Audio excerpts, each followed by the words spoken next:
It's a trap! It's a trap! It's a trap!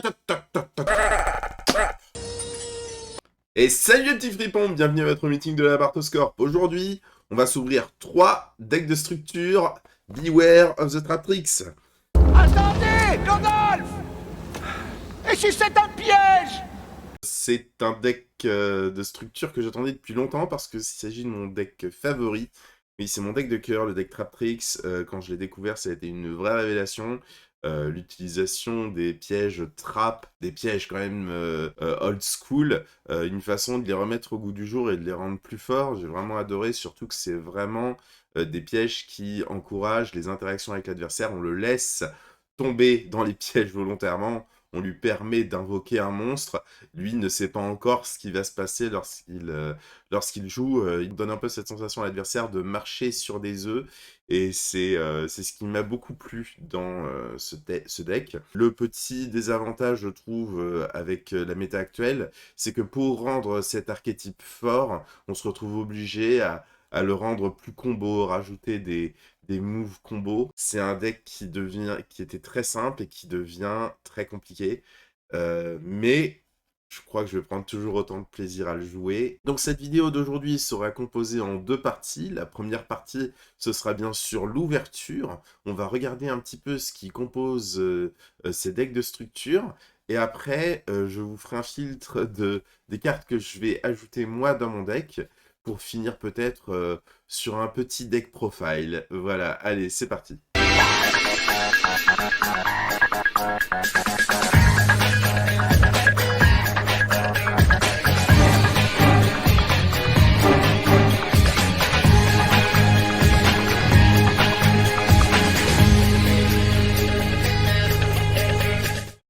Et nous revoici les petits fripons, donc voici les 3 fameux deck de structure qu'on va s'ouvrir.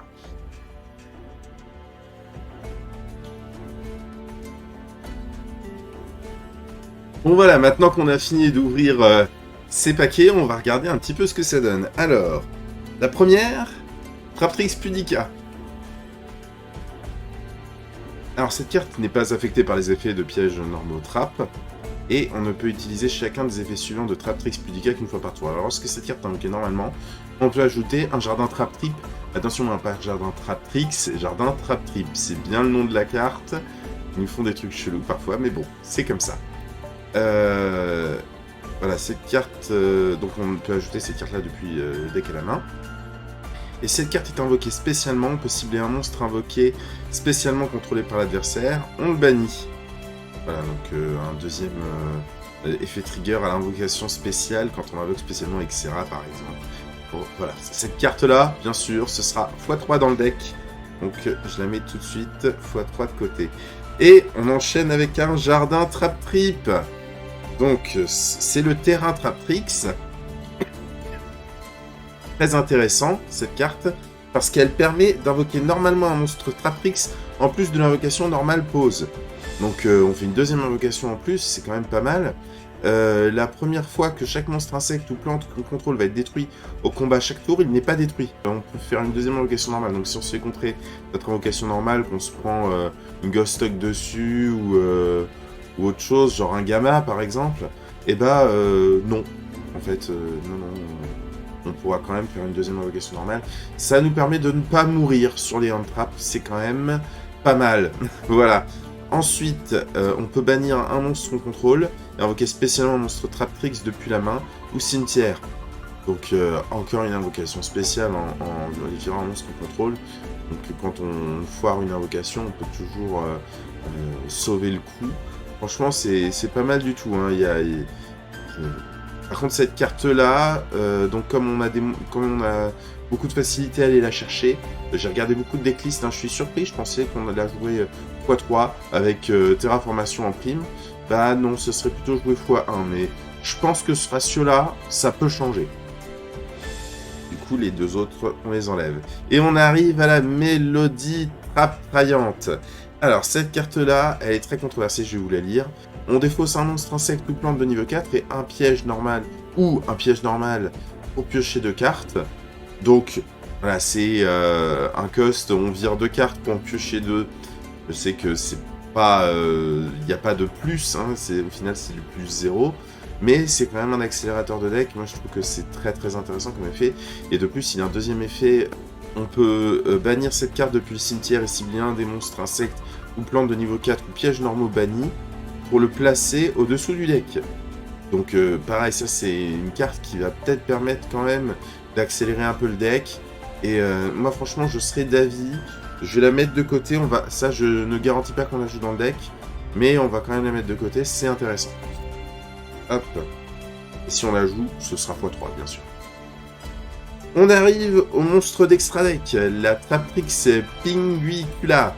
Donc comme tous les monstres X6 Traptrix, tant qu'elle a du matériel, elle n'est pas affectée par les effets de piège, ni par les effets activés d'autres monstres du même type que le matériel de cette carte. Donc, en plus, ça, c'est un autre effet de protection très intéressant que les autres n'ont pas. Et franchement, ça peut être très très intéressant contre des decks qui ont que le même type. Je vous lis la suite de l'effet. On peut utiliser chacun des effets suivants de Traptrix Pinguicula qu'une fois par tour. On peut détacher un matériel de cette carte, ajouter un monstre Traptrix depuis le deck à la main. Donc ça, super, on peut aller chercher encore un accès au terrain en Traptrix. Parce qu'on va aller chercher d'abord la Pudica, qui ensuite nous donne accès au terrain. Donc voilà, à partir du moment où on arrive à avoir accès à la Pudica, on va avoir accès au terrain. Donc si un ou plusieurs monstres dont le propriétaire et mon adversaire sont envoyés au cimetière ou bannis par un effet de carte, sauf durant la damage step, on peut attacher un de ces monstres à cette carte comme matériel. Voilà, donc pareil, comme on a plein de cartes trap qui vont virer les monstres de l'adversaire, on pourra sans doute facilement attacher un monstre à cette carte-là, et donc elle sera inaffectée souvent par toutes les cartes de l'adversaire s'il n'utilise que des cartes du même type, par exemple. Donc celle-là, bien sûr, elle sera x1 dans l'extra deck. La Traptrix Atypus, alors bien sûr, la petite puce, elle sera aussi ajoutée à l'extra deck. Alors elle, qu'est-ce qu'elle fait? Donc c'est une lien 3, premier lien 3 Traptrix. Donc elle, cette carte invoquée par lien, n'est pas affectée par les effets de piège, comme toutes les cartes d'extra deck Traptrix. Tous les monstres Traptrix que nous contrôlons gagnent 1000 d'attaque, tant qu'on a un piège normal dans le cimetière. Donc ce qui arrive la plupart du temps, quasiment tous les monstres Traptrix ont gagné 1000 d'attaque. Ça peut être vraiment très très sympa de ne pas se faire buter sa Serra, simplement parce qu'elle a 800 d'attaque. Voilà. Donc, une fois par tour, on peut cibler un nombre de cartes face recto contrôlées par adversaire inférieur ou égal au nombre de monstres, insectes ou plantes que l'on contrôle. On annule leurs effets jusqu'à la fin du tour, et ce n'est pas que les cartes monstres, hein, c'est aussi les cartes magiques et pièges. Donc là, c'est vraiment très très sympa pour annuler beaucoup de cartes de l'adversaire. Et ensuite, on peut appliquer cet effet, on bannit un piège normal depuis le cimetière, et si on fait, on détruit une de ces cartes face recto ciblée. Donc bien sûr, on activera cet effet en faisant attention d'avoir plus d'un piège normal dans le cimetière, sinon on risque de se mettre soi-même dans la panade. Donc celle-là, ce sera x1. Hop. Traptrix Arachnocampa. Donc non affecté par les effets de cartes de pièges normaux trap. La première fois que chaque carte posée dans votre zone magie et piège va être détruite par un effet de carte chaque tour, elle n'est pas détruite. Donc super, ça c'est la protection qui manquait au Traptrix. Donc ce qu'on essaiera à tout prix, c'est de faire à la fois Pudica et Arachnocampa à chaque tour. Ça devrait être faisable. Normalement, il y a pas mal de combos qui nous permettent de jouer les deux. Voilà, si on contrôle un monstre Traptrix, effet rapide, on peut invoquer spécialement cette carte depuis la main. Facile. Et aussi, on ne peut pas invoquer spécialement de monstres, insectes et plantes issus depuis l'extra deck le reste de ce tour. Vous pouvez activer cet effet de Traptrix Arachnocampa qu'une fois par tour. Bon bah génial, en plus on a une invocation en supplément qui protège nos back row. Alors là, vraiment, c'est tout ce dont on avait besoin. Donc celle-là, ce sera x3. À force égale. Celle-là, elle fait plaisir. À force égale, ça, c'est une carte de go second, clairement. Beaucoup de gens la jouent main deck tellement c'est fort. Moi, je la jouerai en side. La fameuse Traptrix, la fameuse carte piège monstre, Traptrix. Alors cette carte-là, elle est vraiment géniale parce que avant on était vraiment dépendant de Brigandine. Aujourd'hui, on a la piège Traptrix, donc on peut activer cette carte le tour où elle a été posée en défaussant un piège normal. Donc voilà, pour le coup d'un piège normal, on peut l'invoquer spécialement. En position de défense comme un monstre normal, plan terre, attaque 400, défense 2400. Voilà, encore une défense quand même plus intéressante que Brigandine. Donc je ne me rappelle plus exactement les défenses, mais ce qui est certain, c'est que c'est pas 2400. Voilà, quand même plus sympathique. Cette carte, à ce moment-là, n'est pas traitée comme un piège. On peut bannir cette carte depuis le cimetière et cibler un monstre Traprix dans le cimetière et l'invoquer spécialement. Donc en plus, on l'utilise par exemple comme matériel Xyz, ou alors comme matériel pour invoquer Serra, hein, parce qu'après tout, hein, c'est un monstre Traprix. Et en plus, derrière, bah, on peut la bannir du cimetière, invoquer spécialement un monstre Traprix. Donc là, vraiment, que demande le peuple. Donc ça, ce sera x3. Atrax. Alors, Atrax, c'est une carte dont je voulais absolument vous parler, parce que très peu de gens la jouent, cette carte. Elle empêche l'adversaire de contrer les effets de pièges normaux. L'adversaire ne peut plus nous empêcher d'activer nos trappes, et en plus, elle nous permet de les activer depuis la main. Notre monstre lien Traprix repose la piège qu'on vient d'utiliser, Traprix Mantis la remonte à la main, et Traprix Atrax nous permet de la rejouer depuis la main. Voilà. C'est beaucoup trop fort, franchement je trouve ça dommage de ne pas la jouer au moins x1 pour l'invoquer spécialement avec Serra. Moi je crois que je trouverai moyen quand même de la jouer x1. On aura un Traprix Myrméléo. Alors, ça bien sûr ce sera x3, hein, parce qu'il permet de tutoriser une carte piège, et quand il est invoqué spécialement on détruit une back row adverse. Par contre, on va garder les meilleures raretés. D'ailleurs, Atrax aussi normalement, je vais les meilleures raretés. Nefentes. Alors ça, ce sont les Traprix qu'on connaît déjà, hein. Je sais pas si je vous ferai tous les effets. Celle-là, elle permet d'invoquer spécialement des Traprix, mais en fait, elle fait à peu près la même chose que Serra, mais en moins bien. Donc, on la jouera pas. Traprix Dioneia. Donc celle-là, on va la jouer, bien sûr. Je sais pas encore exactement quel ratio. Celle-là, je crois pas qu'on est obligé de la jouer x3, parce que on cherchera pas forcément à l'invoquer normalement dès le départ. On cherchera plutôt à à l'invoquer spécialement. Son invocation normale, on cherchera à la faire plutôt plus tard dans le game, à part si on arrive avec Jardin Trap Trip à faire en deuxième invocation normale pour ramener un monstre Traprix du cimetière par exemple. Voilà, là son effet sera intéressant, mais pour le moment, voilà, je pense que cette carte-là, elle sera x1, voire x2. x2, ça sera pas trop mal. Jean Lyséa.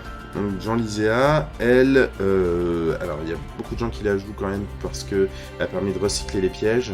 Moi personnellement, je suis pas très fan de son effet, donc on ne la jouera pas. Donc, un petit Vésiculo qui permet de se spé depuis la main. Donc lui, je pense qu'on trouvera moyen d'en jouer au moins un. Voilà, et là, on a un peu fini avec les cartes Traprix. On arrive aux cartes accessoires. Donc, alors on a un petit Kaiju, toujours sympa. Un deuxième Kaiju, toujours sympa. Cancre l'Avengeur. Ouais, c'est une entrave quand même assez intéressante, mais je pense que celle-là, ce sera plutôt en side, s'il y a de la place pour. Ce qui n'est pas garanti. Donc un insecte de résonance.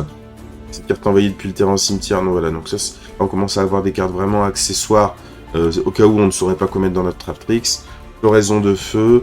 Voilà, donc ça encore, c'est une carte qu'on va peut-être pas jouer. Alors floraison de cendre et jouer printemps, ça on va pas cracher dessus. Mais pareil, j'ai des raretés plus sympathiques à mettre dans le deck. Hop, amoureux de la rose, sûrement pas. Sauge de fleurs. Ah, mec chevalier. Les mecs chevaliers, on comprend absolument pas ce qu'ils font là. Ciel bleu. Moral tâche. Des artefacts. Main de feu, alors ça c'est pour essayer de faire des X6-4 rapides. Mais le deck il est largement assez fourni en monstre de niveau 4. Main du tonnerre, ouais, on passera. Raigeki, bah, ça fait toujours plaisir, un petit Raigeki. Plumeau de Damarpi, ça fait toujours plaisir aussi. Ça va fournir les sides. Ah, la trappe cauchemar terrifiante. Donc, ce tour, si votre adversaire a invoqué spécialement un ou plusieurs monstres, on cible un monstre contrôlé par l'adversaire avec minimum 2000 d'attaque. On le détruit, puis si on avait un piège normal trap dans le cimetière, on peut bannir un monstre depuis le cimetière de l'adversaire. Donc une carte très sympa. Moi je pense que je vais la jouer x1 ou 2. Ça dépendra de la place que j'ai dans le deck. La trappe, celle-là on ne la jouera pas. Trappe sans fond, peut-être, mais en meilleure rareté, c'est sûrement.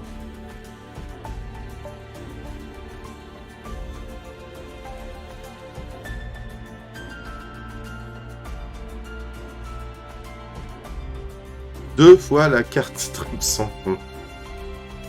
Donc quand on achète 3 fois le deck de structure, on se retrouve avec 6 cartes trappe sans fond. Ah, ils ont eu du mal à combler les trous, j'ai l'impression. Hop. Donc, on enlève les deux. La trappe du vide. La trappe cauchemar Traptrix. La trappe vanne. Trappe du fossoyeur. Combine de pièges. Chevalier fantôme de la brigandine ombragée, hein, un incontournable du deck. Sanctuaire artefact. Arbre sacré Naturia. Notre petite Traptrix Rafflesia, hein, qu'on aime beaucoup. Pareil, il y a des meilleures raretés. Alomérus. Pularia. Serra. En commune. Ça fait tout drôle de la voir comme ça. Donc. Mantis. Et on a fini, on a fait le tour les amis. Donc eh bien, je clean un peu tout ça et je reviens pour le deck profile. Et nous revoilà les petits fripons. Donc c'est parti pour ce... Bon, je viens de cramer l'extra deck. Mais en même temps, oh quelle surprise de voir cette carte là dans l'extra deck. Alors, bon, pour commencer, je mets 3 Traptrix Pudica. Donc voilà, celle-là, clairement, je la trouve trop géniale d'aller chercher le terrain, que c'est indispensable. Donc je la mets x3. J'aime beaucoup aussi l'Arachnocampa, là, son effet de protection. Je trouve ça génial, je la mets x3 aussi. Myrméléo, un incontournable, je le mets x3. Un autre incontournable, Mantis, malheureusement, faute de place dans le deck, je le mets x2. C'est à tester, peut-être qu'il y aura une carte que j'enlèverai pour le remettre x3. Parce que ouais, je trouve que son effet de tuto, c'est trop recherché. Clairement, c'est génial. L'autre effet qui permet de popper Serra en effet rapide, c'est génial aussi. Je suis un peu dégoûté de le mettre seulement x2. Ça dépendra de... Après quelques games, je me rendrai compte de si je préfère le remettre à 3. Qu'est-ce que j'enlève à ce moment-là pour remettre un Mantis.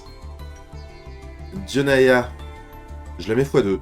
Elle est quand même indispensable pour le deck, il me semble. J'ai envie de la mettre x2 parce que son effet qui permet de recycler les pièges est vraiment trop génial. Et son autre effet qui permet, quand elle se norme, de faire un X6 derrière, c'est génial aussi. Je la mets x2. Traptrix Atrax. Alors, lui, vraiment, Atrax, je tenais absolument à le mettre. Je vous ai décrit son effet tout à l'heure, je trouve génial. Puis en plus, hein, quand on est en gold... Hein. Traptrix Vésiculo. Là, c'est son effet de spé qui est intéressant, hein, clairement. Il y a son effet aussi qui permet de reset une trappe quand on n'en a plus du tout sur le terrain. C'est vraiment du dernier recours, ça, je sais pas si ce sera très utile. Mais son effet de ce spé est vraiment très sympathique. Donc, je le mets x1, mais si ça se trouve, c'est lui que je virerai pour remettre un Mantis, parce qu'on a quand même pas mal d'invocations spéciales maintenant avec toutes les nouvelles cartes Traptrix. Ça dépendra de comment je manie le deck. Peut-être que celui-là, finalement, ce sera peut-être le premier à virer. Parallèle Xyz. Alors, Parallèle Xyz, il y a le gros débat. On en joue x3, x2, on le joue plus. Moi, je le joue x2. Je l'ai presque toujours joué x2. Parce que bah, je trouve que la carte... ça marche bien comme ça. Bah, si on a les deux en main de départ, pas de bol. Mais ça arrive parfois. J'en joue 2 plutôt que d'en jouer 3 seulement pour éviter d'être bloqué quand on en a 2 en main de départ. Parce qu'au final, on peut très bien aussi se retrouver avec les 3 en main de départ et être complètement bloqué. C'est connu. Quand on a une main pourrie, bah on part sur une partie pourrie. Ça peut arriver. La 3e carte n'a pas d'utilité dans le deck. Floraison. de cendres. Là on trappe, franchement indispensable aujourd'hui pour pouvoir jouer contre Branded. Hein. La Branded Fusion, il faut pouvoir la hache, c'est indispensable. À part ça, c'est quand même une carte en trappe très polyvalente. Elle vaut beaucoup moins cher aujourd'hui, mais c'est pas pour autant qu'elle devient moins forte.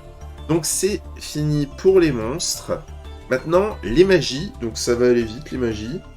De Mélodie. Voilà, je me suis dit qu'on va tenter le coup. Si ça marche pas, on remplacera par des prospérités. Mais j'ai envie de la tenter. On a une carte de pioche dans Traptrix. Autant la tester. Avec un petit jardin Trap-Trip. On peut aller chercher très facilement, comme je vous l'ai dit tout à l'heure. C'est tout pour les magies. Et enfin, les pièges. On se demande pas pourquoi, si on joue un deck piège, hein, quand même. Voilà. La trappe monstre Traptrix x3. Brigandine x3. Infini x3. La hand trap piège par excellence. Très fort dans le format actuel. Je trouve que ça interrompt énormément de decks. Vraiment indispensable. On arrive aux trappes. Donc trappe du Fossoyeur x2. Super fort, sauf contre Kashtira. Quand on tombe sur le match-up, parce qu'on sait qu'il active très peu d'effets de cartes monstres en main, on la mettra en side pour remplacer par autre chose. 2 trappes van. Très forte contre Kashtira pour le coup. Et très sympathique contre tous les types de decks. Il y a seulement les decks fusion contre lesquels c'est pas très fort parce qu'ils peuvent quand même utiliser leur monstre face verso comme matériel, mais tout le monde n'y pense pas toujours, donc ça peut être intéressant quand même de la jouer contre les decks fusion. La trappe du cauchemar terrifiant, elle est très forte, mais assez situationnelle, donc je la mets x1. Une trappe sans fond, x1, toujours sympathique contre les liens. Et enfin, 2 petits hommages torrentiels qui sont extrêmement forts avec tous nos monstres qui sont inaffectés par les effets de piège. Enfin, les monstres d'extra deck, bien sûr, hein, nos monstres du deck, eux, sont bel et bien affectés par les effets de carte piège, à part par les trappes. Mais c'est assez rare de tomber contre un adversaire qui joue des trappes, à part quand on tombe en miroir contre un Traptrix. Ce qui risque d'arriver beaucoup les prochains jours, puisque c'est un deck quand même qui est très apprécié, et qui donc a reçu beaucoup de support, pas forcément très cher, vu que c'est dans des decks de structure. On sait que quand il y a des decks de structure x3 qui sont jouables en tournoi, généralement il y a beaucoup de gens qui se mettent à jouer le deck. On s'attend à en rencontrer pas mal les jours qui viennent. Donc, maintenant, on passe à l'extra deck. On va commencer par 2 Serra, et oui, seulement 2. J'ai troqué la 3e contre un Linguribo. Pas le choix avec Ibli qui traîne ces temps-ci. On est obligé de prévoir un Linguribo pour pouvoir s'en débarrasser et pouvoir jouer quand même. Voilà. Mais aussitôt que la carte sera moins représentée dans le game actuel, on pourra virer Linguribo pour remettre une 3e Serra. Traptrix Cularia, donc cette carte-là, elle est vraiment indispensable au deck. Elle permet... Alors, cette carte invoquée par lien n'est pas affectée par les effets de piège, bien sûr. Vous ne pouvez utiliser chacun des effets suivants de Traptrix Cularia qu'une fois par tour.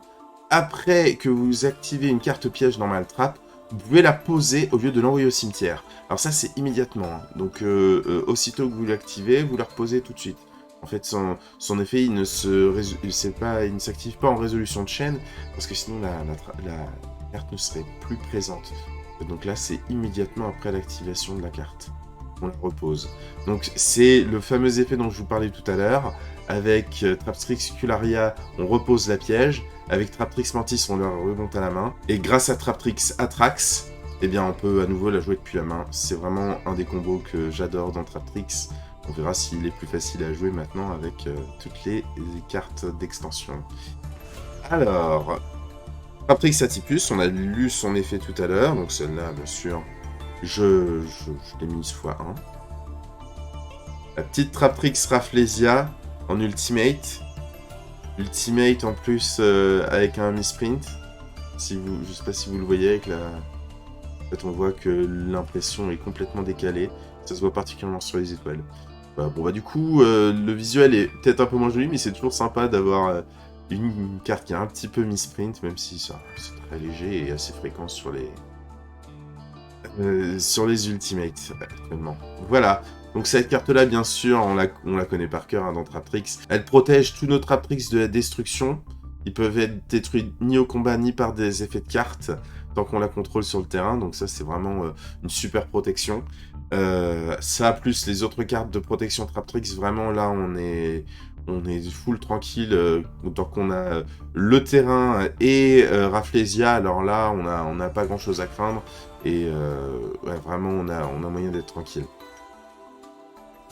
Et du coup, elle permet aussi d'activer des effets de trappe directement depuis le deck en les bannissant. Donc ça, c'est vraiment génial en effet rapide. On peut activer n'importe quelle trappe depuis le deck dans le tour adverse. Ouais, vraiment une carte fantastique. Donc Pinguicula, je vous ai parlé de son effet tout à l'heure, donc je la joue x1. Allomerus, alors cette carte-là, elle permet d'invoquer spécialement un Traptrix du cimetière en détachant 2 matériels. Toujours sympa à faire. Et de plus, on peut, si un monstre adverse quitte le terrain à cause d'un effet de carte, et sont envoyés dans le cimetière ou bannis, eh bien on peut détacher un matériel, en cibler un et l'invoquer spécialement sur le terrain. Donc elle permet de prendre le contrôle des monstres adverses, c'est toujours sympa à jouer. Donc, fini pour les cartes Traptrix, maintenant on passe aux autres cartes. Donc Refaiseur des voleurs du temps. Donc cette carte-là, elle est vraiment... C'est une carte que j'adore. C'est une carte qui permet, durant la stand-by phase adverse, de prendre la carte du dessus du deck de l'adversaire. Et en fonction de s'il a des matériels, monstres, magie ou pièges, il a différents effets activés. Donc tant qu'il a un monstre, on va dire qu'il pourra toujours répondre pour se bannir et revenir à la hand phase. Donc c'est très difficile de s'en débarrasser. Et à part ça, bah, avec une magie, il permet de piocher un. Avec une piège, il permet de placer une carte face recto contrôlée par l'adversaire au-dessus de son deck. Donc ça, c'est une bonne façon de toujours se débarrasser des cartes de l'adversaire. C'est une carte qui est très pénible pour beaucoup de decks. Le Résident des Abysses, indispensable, hein, qui permet d'empêcher tous les effets activés dans les cimetières. Il y a beaucoup de decks que ça peut beaucoup embêter, donc celle-là, ouais, je la joue, c'est obligatoire. Bagouska. Si on le met en mode défense, tous les monstres de l'adversaire passent en mode défense et ont tous leurs effets annulés tant qu'ils sont dans cette position-là. Alors par contre, il faut détacher un matériel durant chacune de nos stand-by phases, donc c'est pas éternel, mais on va dire que c'est quand même quelque chose qui peut beaucoup limiter l'adversaire. Il y a très peu de decks qui savent la passer, et derrière, si on arrive à OTK, bah, c'est tout bonus. Je joue F0 Futur Utopique, ainsi que F0 Futur Draco Utopique. Alors, Futur Utopique est juste un accès à F0 Futur Draco Utopique, hein, bien sûr. Et son effet à lui, c'est celui-là qui va nous intéresser. Il est indestructible ni au combat ni par des effets de cartes. Et une fois par tour, lorsque l'adversaire active un effet de monstre, on peut détacher un matériel de cette carte. On annule l'activation, et si on le fait, on gagne le contrôle du monstre. Donc ouais, c'est quand même une très bonne negate, très sympa à jouer. Je me dis que c'est très facile de le sortir, on va le jouer pour un petit Zeus, hein, dans un deck X6 indispensable, ça permet de raser tout le terrain, quand même très fort. Et enfin un galant de granit, parce que je vous cache pas qu'on va jouer 3 seigneurs de la prison divine en side. Voilà, donc oui, ça va être pour la deuxième game, et pour la game 2 et game 3. On sidera toujours les 3 seigneurs de la prison divine pour protéger nos backrows, parce que c'est sûr que l'adversaire va jouer tout ce qu'il pourra afin de nous empêcher de jouer nos pièges. Donc là, il faudra les protéger avec Seigneur de la prison divine, et le galant de granit nous permettra d'aller le chercher. Et voilà les petits fripons, c'est tout pour ce deck profile. Aujourd'hui, je ne vous fais pas de démonstration de combo. Je préfère vous les faire une autre fois quand je ferai des duels contre les amis, donc soit Alcetis, soit Demon Sam, voire peut-être encore quelqu'un d'autre, qui sait. Mais voilà, comme c'est un deck qui joue essentiellement avec l'adversaire, je trouve que ce sera beaucoup plus intéressant de vous montrer comment effectuer les combos en live face à un deck. Voilà, donc c'est pour ça qu'on s'arrête ici aujourd'hui. Déjà, on avait l'ouverture plus le deck profile qui sera très intéressant. J'espère que cette vidéo vous aura plu, qu'elle vous aura donné envie de vous abonner à la chaîne. N'hésitez pas à le faire d'ailleurs, d'activer la petite cloche, histoire de voir les prochaines vidéos que je sortirai. Vous pouvez aussi lâcher un pouce, ça fait toujours plaisir. Si vous voulez, vous pouvez aller voir mes autres vidéos, j'en ai déjà sorti un certain nombre. Vous pourrez voir des vidéos de jeux contre les amis, et un autre deck profile, ou même de l'ouverture. Voilà, donc je vous remercie beaucoup d'avoir regardé cette vidéo jusqu'au bout. Je vous souhaite une très bonne semaine. Allez, ciao, bye.